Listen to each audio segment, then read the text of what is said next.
नमस्कार दोस्तों, स्वागत है आप सबका अपने YouTube चैनल में। जैसे कि अपनी ओलंपिक सीरीज चल रही है, उसमें अब हम नए नए इम्पोर्टेंट MCQ का एक रिवीजन कराने वाले हैं।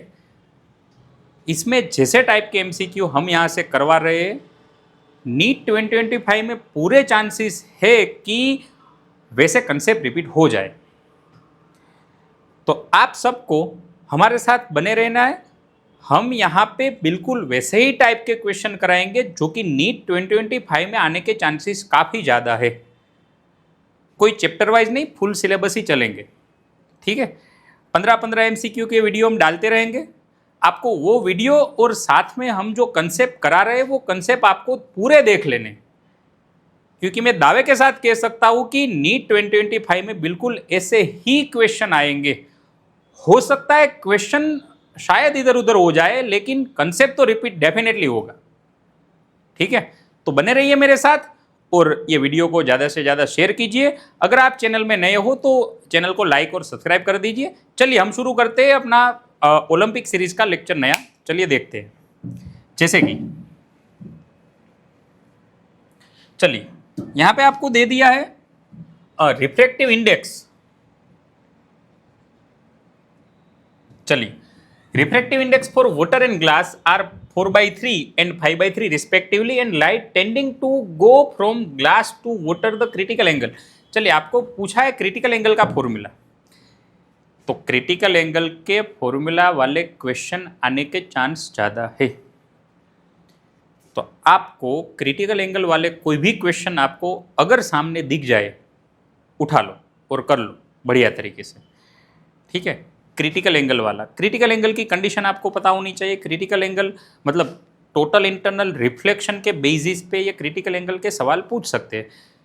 टोटल इंटरनल रिफ्लेक्शन कब होता है ये भी हमें पता होना चाहिए। उसकी दो नेसेसरी कंडीशन है, जिसमें से एक कि रे डेंसर टू रेरर ही जाना चाहिए, और दूसरी कंडीशन कि इंसिडेंट एंगल क्रिटिकल एंगल से बड़ा होना चाहिए, तभी TIR हो सकता है, टोटल इंटरनल रिफ्लेक्शन हो सकता है, अदरवाइज टोटल इंटरनल रिफ्लेक्शन नहीं होगा। ठीक है, तो हमें अगर वो क्रिटिकल एंगल निकालना है तो हम कैसे निकाल पाए? देखिए, इसका फॉर्मूला कुछ ऐसा है। Critical angle sine theta sine C से हम डिनोटेट करते हैं। हो सकता है कि आपको रिफ्रैक्टिव इंडेक्स दिया है तो n rarer by n denser कर लो। अगर दो रिफ्रैक्टिव इंडेक्स दिए तो ऊपर रेरर मीडियम का रिफ्रैक्टिव इंडेक्स, नीचे डेंसर मीडियम का रिफ्रैक्टिव इंडेक्स। छोटा वाला रिफ्रैक्टिव इंडेक्स आपको ऊपर ही रखना है, क्योंकि साइन की वैल्यू कभी भी मोर देन 1 नहीं हो सकती।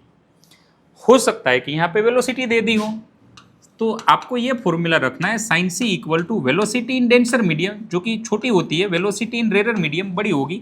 यहाँ भी बिल्कुल वही फंडा, छोटी वाली वेलोसिटी ऊपर रख दो जो कि डेंसर मीडियम में, बड़ी वाली वेलोसिटी नीचे रख दो जो कि रेरर मीडियम में है। हो सकता है यहाँ पे वेवलेंथ भी दे दे, तो आपको ये फॉर्मूला कुछ ऐसे अप्लाई करना है, sine C equal to velocity in denser medium, sorry wavelength in denser medium by wavelength in rarer medium. चलो, हो सकता है वेलोसिटी की जगह डिस्टेंस बाय टाइम दे दे। एक बार ऐसा आ चुका है क्वेश्चन, डिस्टेंस बाय टाइम दे दे, तो आपको वो तरीके से भी पता होना चाहिए। फिलहाल तो हमें रिफ्रैक्टिव इंडेक्स वाला पोर्शन दिया है। ठीक है, और ये जा रहा है वाटर में से ग्लास में, वाटर एंड ग्लास। चलिए, ग्लास टू वाटर कुछ ऐसा है। देखो यहाँ पे, जैसे यहाँ पे ग्लास है, यहाँ से वाटर है, तो रे अपना ग्लास में से वाटर में जा रहा है और टोटल इंटरनल रिफ्लेक्शन कर रहा है। तो ये एंगल क्रिटिकल एंगल होना चाहिए C, मतलब क्रिटिकल एंगल या तो जस्ट उससे बड़ा, क्रिटिकल एंगल या तो जस्ट क्रिटिकल एंगल से बड़ा होना चाहिए। हमें ये निकालना है sine C equal to rarer medium माने वाटर, डेंसर मीडियम माने ग्लास। ठीक है, और वाटर का रिफ्रैक्टिव इंडेक्स आपको दिया है 4/3, ग्लास का दिया है 5/3। चलिए, वाटर का दिया है 4/3 और इसका दिया है 5/3। चलिए, तो ये 3 कट जाएगा, आंसर आएगा अपना 4/5, और यहाँ पे साइन C इक्वल टू 4/5, तो C equal to sine inverse 4/5। चलो, साइन इनवर्स 4/5, 5/4 तो वैसे भी नहीं आ सकता क्योंकि वैल्यू 1 से बड़ी हो गई। ठीक है, तो हमें ये क्वेश्चन पता होना चाहिए।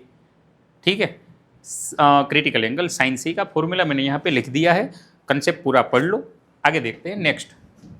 चलो, single prism produce, single prism क्या प्रोड्यूस कर सकता है? तो only deviation, only dispersion, neither deviation nor dispersion, both deviation and dispersion. चलिए इसमें क्या आएगा देखो जरा, सिर्फ डेविएशन होगा, डिस्पर्सन होगा, दोनों हो गए या कुछ भी नहीं होगा? डेविएशन और डिस्पर्सन थोड़े आपको पता होने चाहिए। जैसे कि डेविएशन माने क्या है, तो रे अगर यहाँ से जा रहा है और ये अपना पाथ, एक्चुअल पाथ से थोड़ा डेविएट हो रहा है, मतलब एक्चुअल पाथ से थोड़ा इधर उधर जा रहा है, तो वो डेविएशन हो गया। और ये 7 कलर में डिस्पर्स हो रहा है, तो वो डिस्पर्सन हो गया। ठीक है, तो होता ये है कि यहाँ से ये आगे जाके 7 कलर में डिस्पर्स हो जाएगा।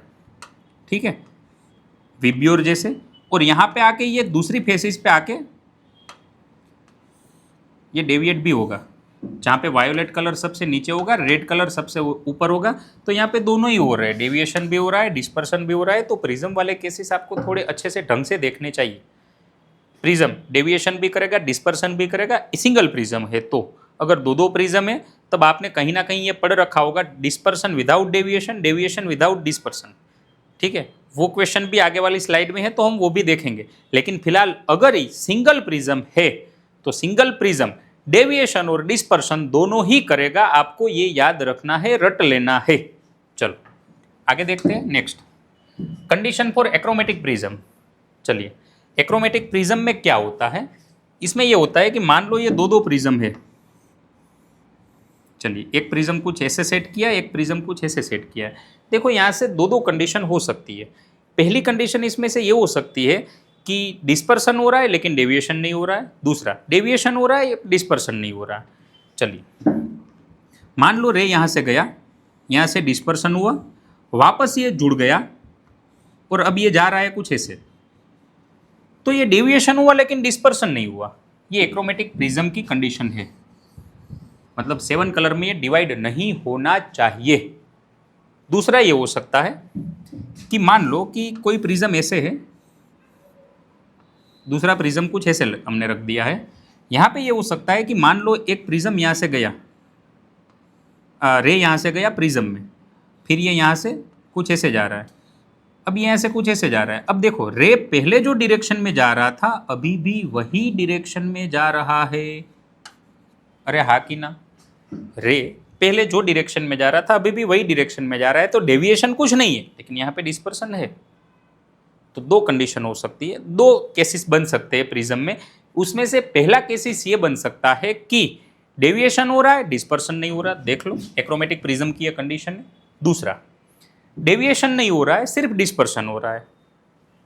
आपने शायद पढ़ा होगा, तब आपके टीचर्स ने ये पढ़ाया होगा कि deviation without dispersion, deviation, dispersion without deviation, क्योंकि यहाँ पे डेविएशन नहीं है, सिर्फ डिस्पर्सन है। ये दो केसेस आपने पढ़े होंगे, सही है। चलिए, एक्रोमेटिक प्रिज्म के लिए आपको ये लगाना है। मैं साथ साथ में ये भी करा रहा हूँ, ये भी करा हूँ, आपको दोनों ध्यान में रखने हैं। ठीक है, चलो यहाँ पे देखो, यहाँ पे नेट डेविएशन 0 है, सॉरी डिस्पर्सन 0 है। अब डिस्पर्सन क्या हो रहा था? डिस्पर्सन आपका फॉर्मूला आपको थोड़ा पता होना चाहिए। डिस्पर्सन का फॉर्मूला ये था, A into refractive index of violet minus refractive index of red colour. चलिए, ये था डिस्पर्सन का फॉर्मूला। तो यहाँ पे नेट डिस्पर्सन 0 है, मतलब पहले प्रिज्म का A NV minus NR plus दूसरे प्रिज्म का A डैश, मतलब कोई अलग प्रिज्म एंगल होगा, कोई डिफरेंट प्रिज्म एंगल होगा, उसका different refractive index for violet minus refractive index for red, ये नेट हो जाएगा 0। नेट डिस्पर्सन 0 है, मतलब पहले ये अलग हुआ फिर वापस जुड़ गया, नेट डिस्पर्सन 0 है। डेविएशन कुछ है, डेविएशन 0 नहीं है, डेविएशन तो यहाँ पे दिख रहा है, डिस्पर्सन यहाँ पे 0 है। तो नेट डिस्पर्सन का फॉर्मूला मैंने लगा दिया, ये नेट 0 है। इसको भेज दो सामने। कंडीशन पूरी याद रखनी है, कंडीशन आपको दिमाग में रहनी चाहिए, रटी होनी चाहिए। देखो यहाँ पे क्या है, इसको भेज दो सामने। A NV minus NR equal to minus A dash, minus ये दिखा रहा है कि दूसरा प्रिज्म उल्टा होना चाहिए, N dash V minus N dash R। चलो अब यहाँ से कंडीशन बना लो, NV माइनस NR, ये N dash V minus N dash R को नीचे ले लो, A डैश बाई ये। चलिए ये तो अपना आंसर आ गया। लेकिन हमें साथ साथ में ये भी पता होना चाहिए कि यहाँ पे डेविएशन 0 है, डिस्पर्सन है, तो डेविएशन का फॉर्मूला कुछ ये है, deviation equal to A into n-1। तो यहाँ पे नेट डेविएशन 0 है, पहले का deviation a into refractive index -1 plus A dash refractive index -1। अब रिफ्रैक्टिव इंडेक्स हो सकता है यहाँ पे आपको रेड और वायोलेट का दिया हो, तो दोनों का एवरेज ले लो। अलग अलग कलर का रिफ्रैक्टिव इंडेक्स अलग अलग होगा, तो रेड और वायोलेट कलर का दिया है तो आप दोनों का एवरेज ले लो, या फिर सिर्फ 3 कलर दिए तो येलो कलर का रिफ्रैक्टिव इंडेक्स यहाँ पे रखना है। मेरी बात ध्यान से सुनना, अगर रेड और वायोलेट कलर का रिफ्रैक्टिव इंडेक्स यहाँ पे दिया है तो आपको दोनों का एवरेज लेना है, मतलब दोनों का एडिशन डिवाइड बाई 2 करना है। या तो वायोलेट कलर या तो येलो कलर का दिया है तो आप येलो कलर का डायरेक्ट ले लो। इसकी कंडीशन ये होगी, इसको सामने भेज दो, तो a n-1 equal to minus A dash, minus A ही दिखा रहा है, दूसरा प्रिज्म उल्टा होना चाहिए, n डैश -1। चलिए, तो ये कुछ ये कंडीशन, लेकिन ये इसका आंसर नहीं है, ये तो इसका आंसर है। चलिए, डेविएशन विदाउट डिस्पर्सन, ये deviation without dispersion, dispersion without deviation, इसमें डेविएशन कुछ नहीं है, डिस्पर्सन है, इसमें डिस्पर्सन कुछ नहीं, डेविएशन है। तो डिस्पर्सन 0 किया, यहाँ से ये कंडीशन आ गई, डेविएशन 0 किया, यहाँ से ये कंडीशन आ गई। आपको ये दोनों कंडीशन पता होनी चाहिए, याद रख लो, रट लो पूरी कंडीशन। चलो आगे देखो, नेक्स्ट। चलिए, हो गया अपना। अब fourth MCQ, dispersive power of crown and flint glasses are 0.2 and 0.4 respectively. An achromatic lens of focal length 20 cm is made by two lenses. The focal length of the two lenses are. चलो यहाँ पे क्या दिया है, जैसे dispersive power दिया है crown और फ्लिंट ग्लासेस का 0.2 यहाँ पे दिया है और 0.4 दिया है। चलिए, एक का 0.2 है, एक का 0.4 है। फिर हमें ये बताया है कि achromatic lens of focal length 20 centimetre made by two lens. हमें ये मटेरियल से कोई लेंस बनाना है जो कि 2 लेंसेज से बना है, लेकिन नेट फोकल लेंथ 20 सेंटीमीटर है। थोड़ा ध्यान से देखो, डिस्पर्सिव पावर क्राउन और फ्लिंट ग्लास का में दिया है 0.2 and 0.4। अब हमें एक एक्रोमेटिक लेंस बनाना है जो कि 2 लेंसेज से बना है, लेकिन वो एक्रोमेटिक लेंस की फोकल लेंथ 2 लेंसेज से बना है, एक्रोमेटिक लेंस की नेट फोकल लेंथ 20 सेंटीमीटर यहाँ पे दी है। तो वो जो 2 लेंसेज से बना है, वो 2 लेंसेज की फोकल लेंथ क्या होनी चाहिए? सही है। देखो, हमें यहाँ पे 2 लेंसेज का, 2 डिस्पर्सिव पावर दिया है, 2 ग्लास का, क्राउन ग्लास और फ्लिंट ग्लास का, और हमें बताया है कि एक लेंस हमें बनाना है जो 2 लेंसेज से बना है, लेकिन उसकी नेट फोकल लेंथ 20 होनी चाहिए। तो वो दोनों लेंसेज की इंडिविजुअल फोकल लेंथ क्या होनी चाहिए? ठीक है, समझ रहे हो आप? चलिए, यहाँ पे देखो, नेट फोकल लेंथ 20 है जो कि 2 लेंसेज से बना है। अगर ये एक्रोमेटिक लेंस है, एक्रोमेटिक मटेरियल है, तो ये 0 होना चाहिए। ω1/f1 dispersive power by focal length ω2/f2 equal to 0। चलिए, नेट डिस्पर्शन 0 होना चाहिए, डिस्पर्शन पहले का और दूसरे का, नेट डिस्पर्शन 0 होना चाहिए, dispersive power by focal length 0 होना चाहिए। ठीक है, ये पावर हमें दिया है 0.2/f1, इसको भेज दो सामने, माइनस हो जाएगा -0.4/f2। सही है। चलिए, 2 2 जा 4 हो जाएगा, तो f1 सामने भेज दो, f2 इधर ले लो, तो यहाँ पे हो जाएगा कुछ ऐसा। चलिए, तो यहाँ पे कुछ हो जाएगा ऐसा, 2 2 जा 4, f2 इक्वल टू -2f1। क्या मैंने सही लिखा है? देखो तो एक बार, नेट 0 होना चाहिए, dispersion ω1/f1 dispersive power by focal length, dispersive power by focal length, इसको भेज दो सामने, नेगेटिव हो गया, ये 0.2 0.4, 2 2 जा 4, f2 इक्वल टू -2f1। अब लगा लो।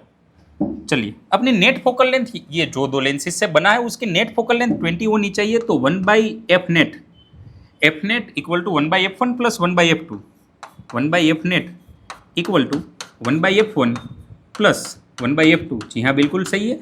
वैसे ये नेट फोकल लेंथ 20 बताइए, 1/20 इक्वल टू, पहले की फोकल लेंथ f1 और दूसरे की जगह -2f1 रख दो, 1/f1, दूसरे की जगह -2f1 हमने निकाला, -2f1, तो यहाँ 2 से मल्टीप्लाई कर लो, 2 - 1 1, ये हो जाएगा 1/2f1। चलिए, तो 2f1 20 हो रहा है तो f1, चलिए 1/2f1 1/20 हो रहा है तो 2f1 इक्वल टू 20, तो f1 इक्वल टू 10। और पहले लेंस की फोकल लेंथ अगर 10 सेंटीमीटर है तो दूसरे लेंस की फोकल लेंथ यहाँ पे रख दो यार, -20 सेंटीमीटर।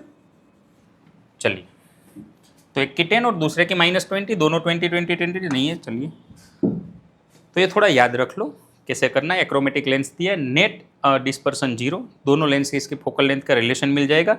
हो सकता है यहाँ एक लेंस की फोकल लेंथ दी है, दूसरे की आपको निकालने के लिए बताया है, ये भी हो सकता है।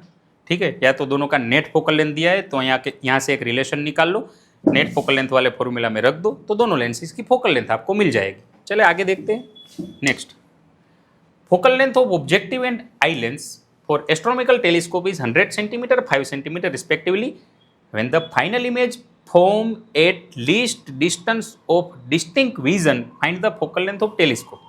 चलिए, ये पिछली नीट में भी पूछा गया है, मतलब यहाँ पे FO/FE करके पूछा था। ये थोड़ा कंसेप्ट हमें पता होना चाहिए कि टेलीस्कोप की फोकल लेंथ क्या होगी। देखो यहाँ पे ये टेलीस्कोप है, मान लो ये एक लेंस, ये दूसरा लेंस, तो ये हो जाएगी लेंथ ऑफ टेलीस्कोप।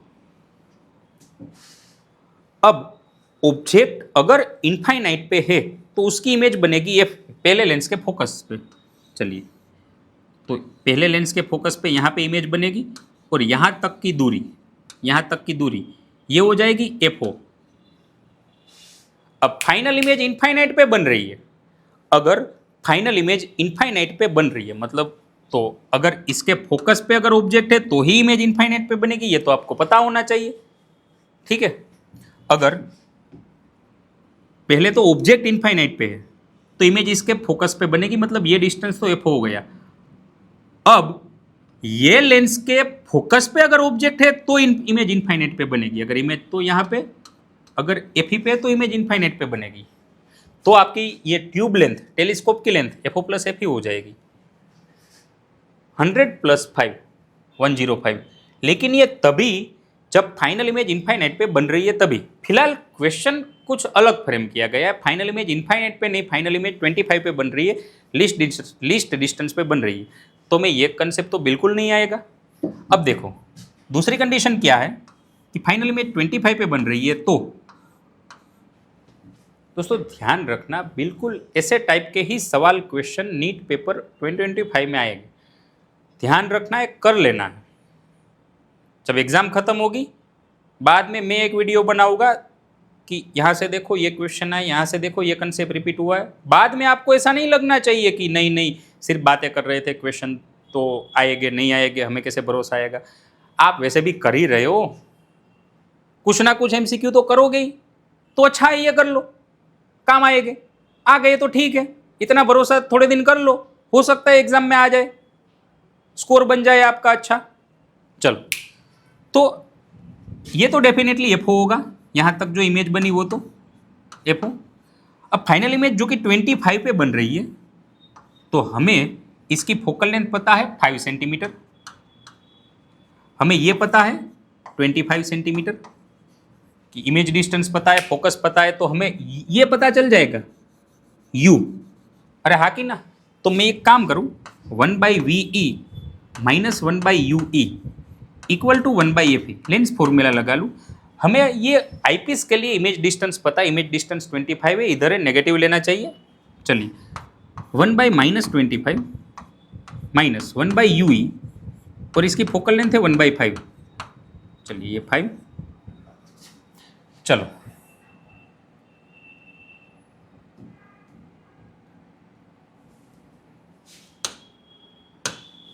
चलो भाई, आप मेरे साथ साथ कर रहे हो तो यहाँ से आपका आंसर तो अब आ जाना चाहिए 5।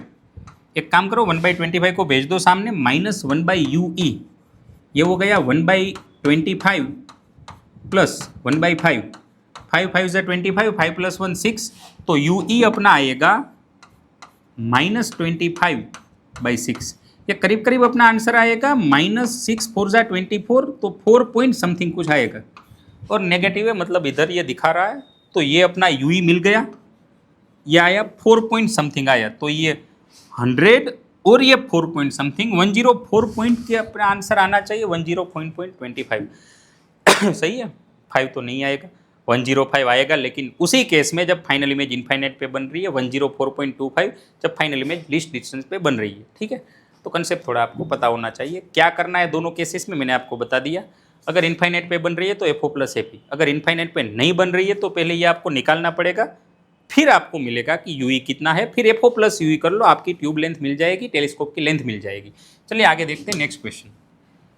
On a new scale of temperature called the scale X scale, the freezing and boiling point of water are 10x and 119x respectively. What will be the temperature new scale corresponding to temperature 25 degree on Celsius scale? तो ये थोड़ा हमें पता होना चाहिए कि अगर अलग अलग स्केल दिए हैं तो टेम्परेचर कैसे निकाले। एक बढ़िया फॉर्मूला मैं आपको बताता हूँ, बिल्कुल उसी फॉर्मूला में लगा दो, हो जाएगा। ऐसे कंसेप्ट आपको आने चाहिए। चलिए, फॉर्मूला ये है कि टेम्परेचर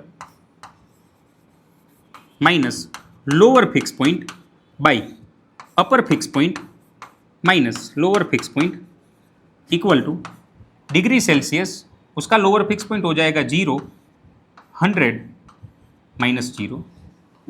चलिए, अब शायद फ़ारेनहीट वाला स्केल दे दे, तो फ़ारेनहीट वाला स्केल आपको ऐसे लिखना है फ़ारेनहीट -32, यहाँ पे 212 -32।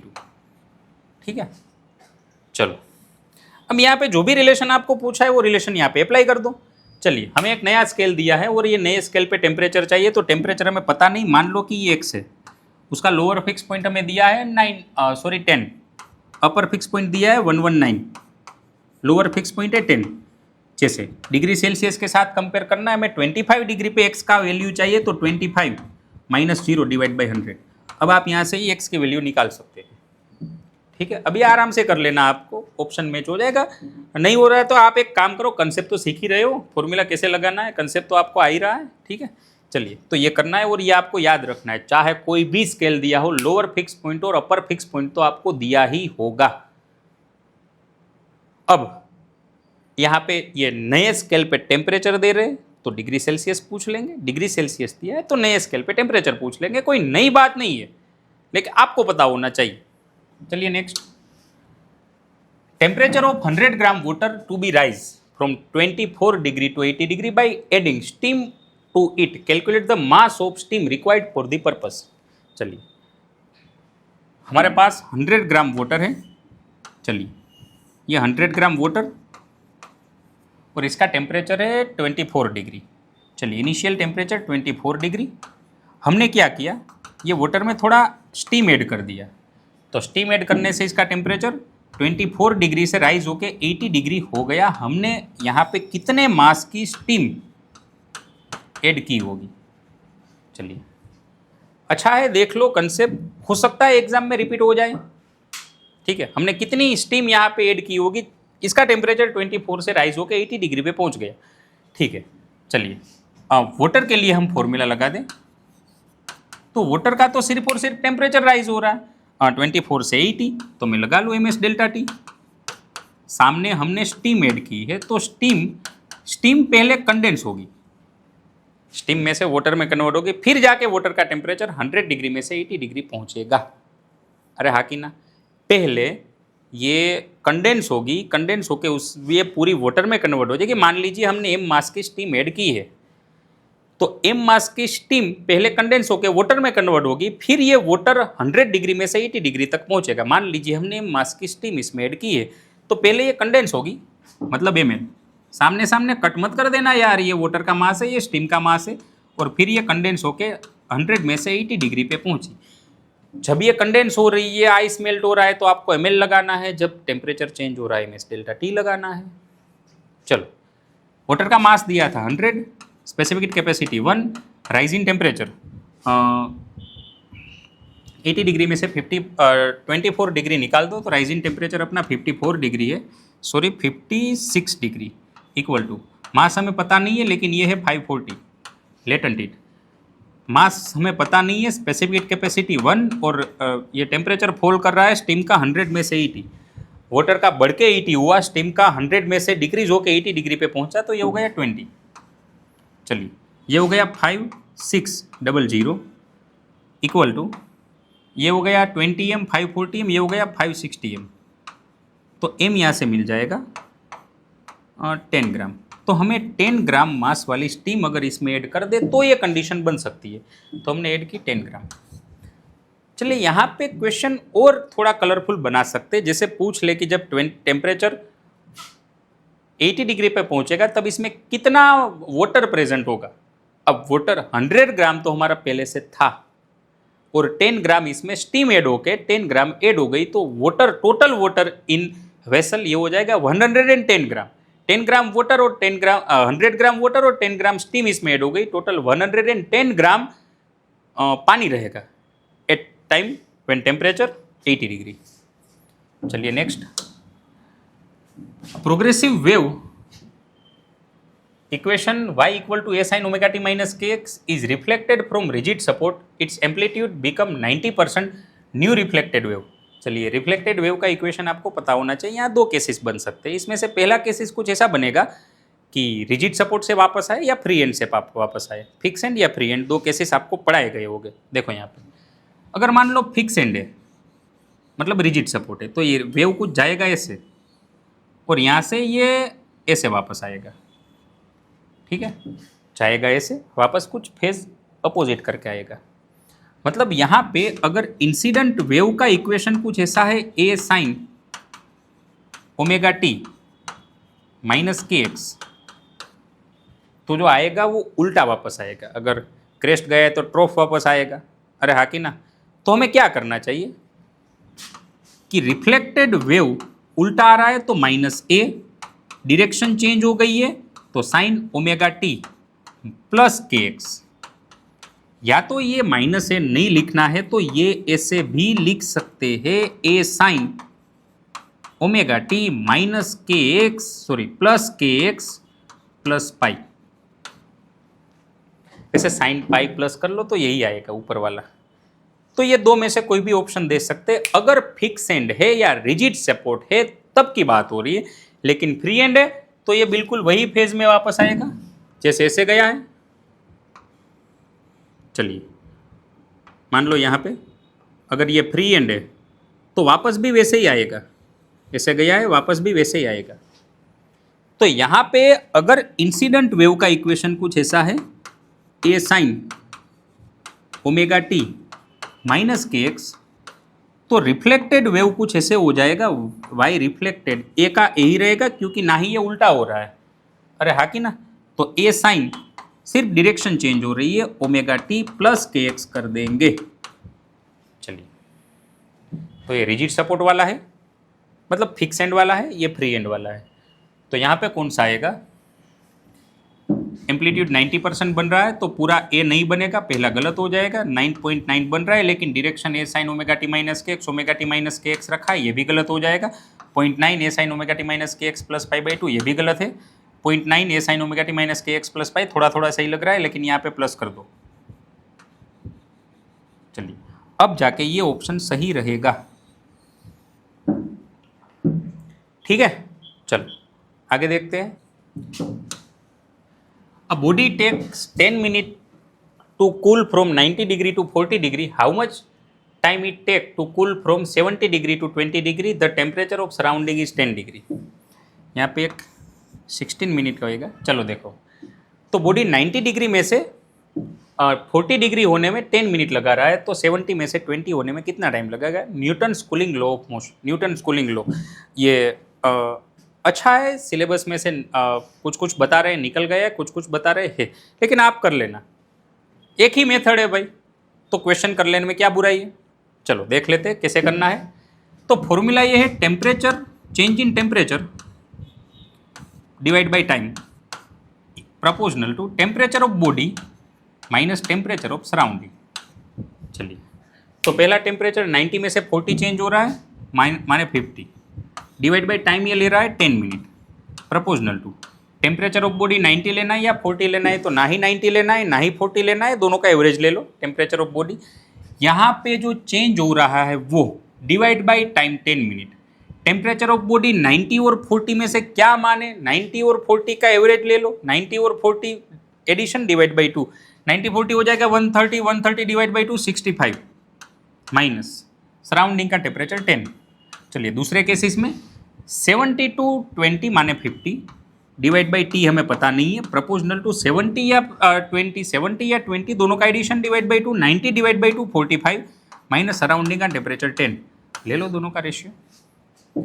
चलो तो ये 50-50 कट हो जाएगा, टी चला जाएगा ऊपर, टी बाई 10, यहाँ पे क्या बचेगा, ये बचेगा 60 में से 55 बचेगा और यहाँ पे बचेगा 45 माइनस 10 माने 35।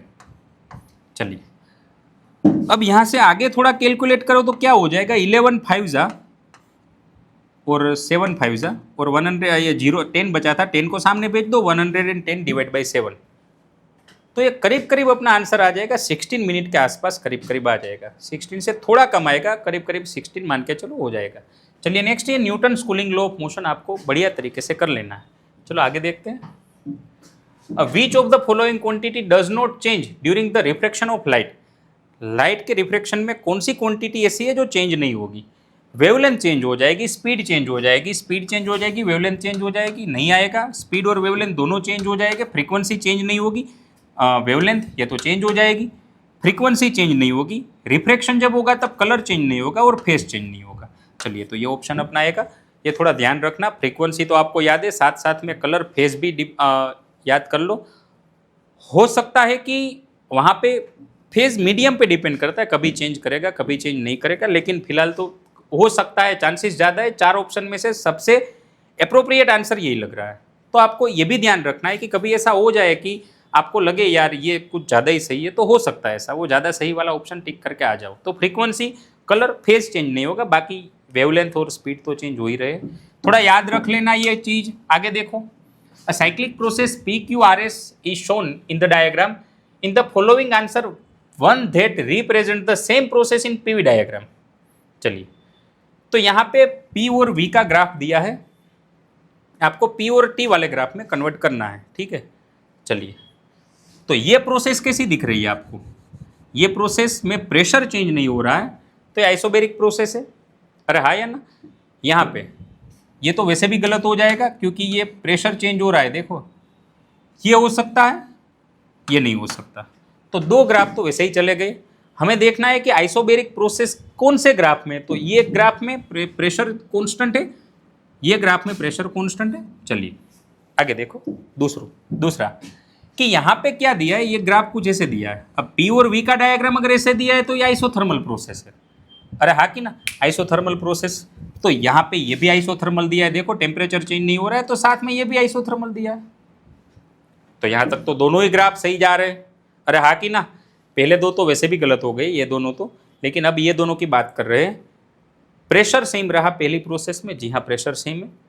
PV का डायग्राम अगर ऐसा दिया है मतलब आइसोथर्मल प्रोसेस, टेम्परेचर सेम रहता है, तो यहाँ पे आइसोथर्मल प्रोसेस, ये भी आइसोथर्मल प्रोसेस। आगे देखते हैं, अब इसमें वॉल्यूम कांस्टेंट है, देखो वॉल्यूम कांस्टेंट है, ये आइसोकोरिक प्रोसेस हो गई।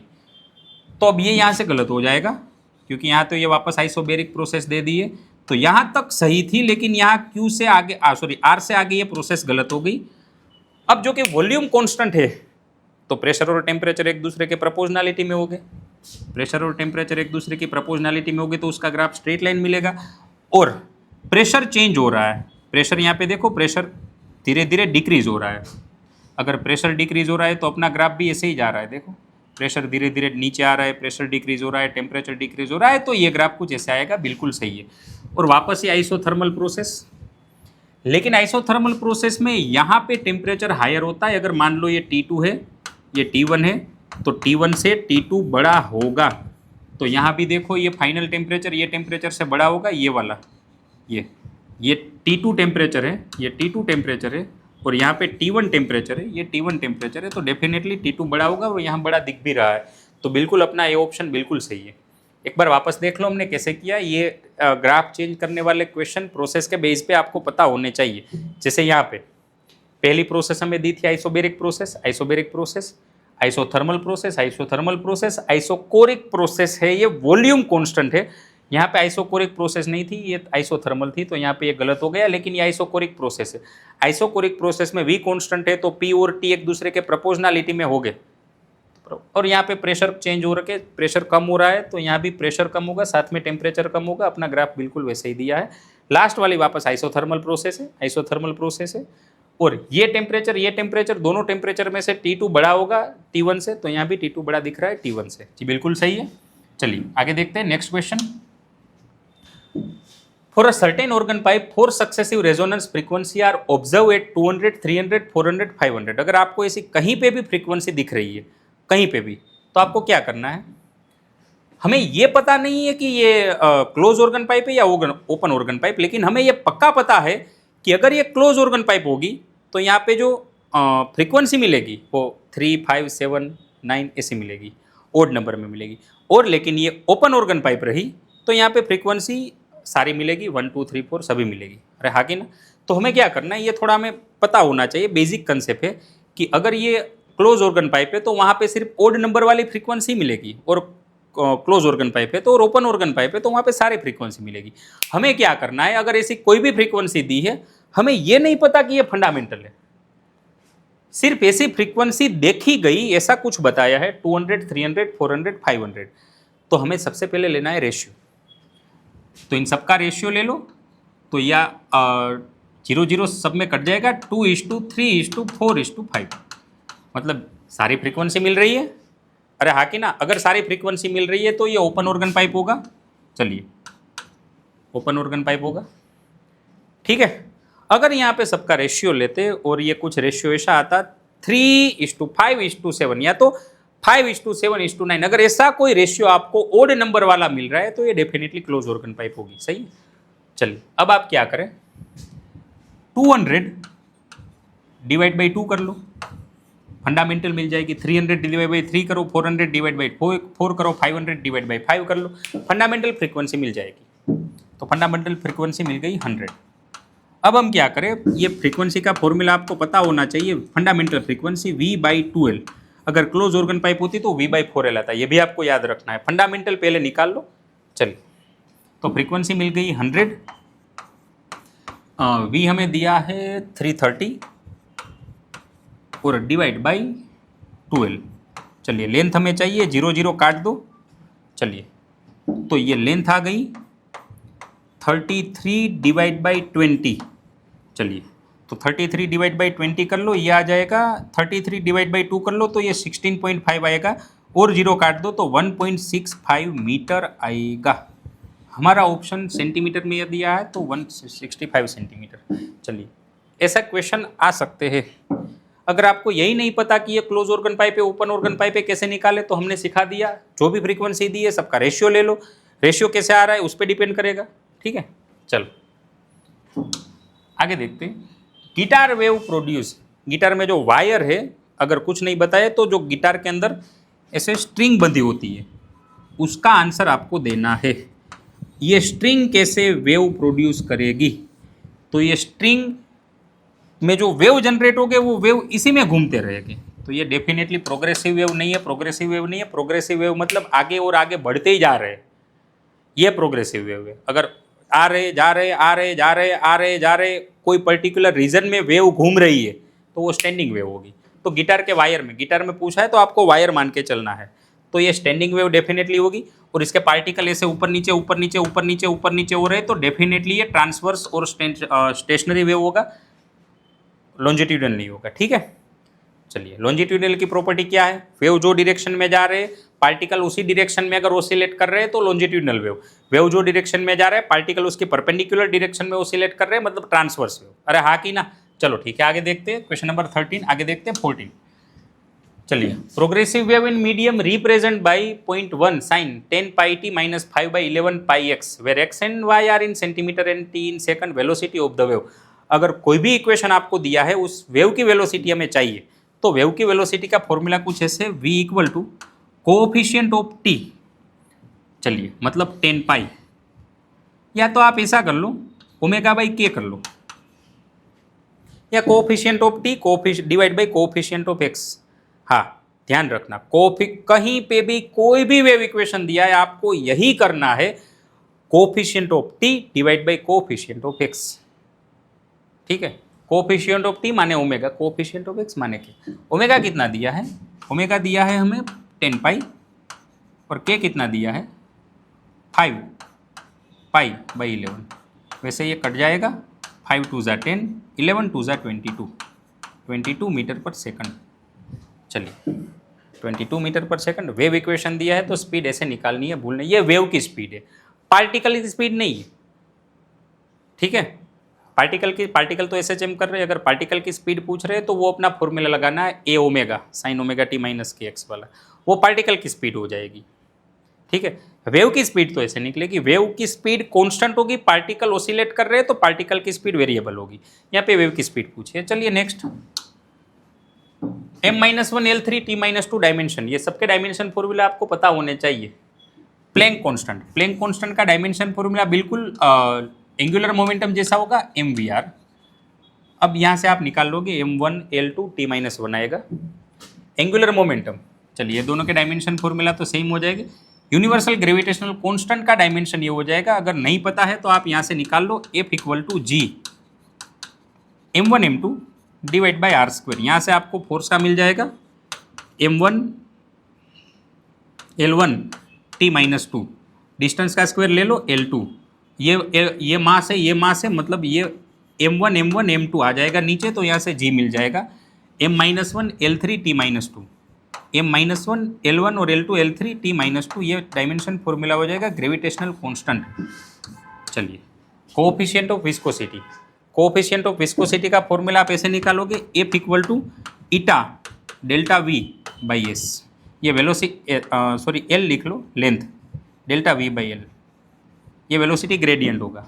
ठीक है, फोर्स का फॉर्मूला हो जाएगा m1 L1 T-2। चलिए यहाँ पे F बाई ए भी आएगा।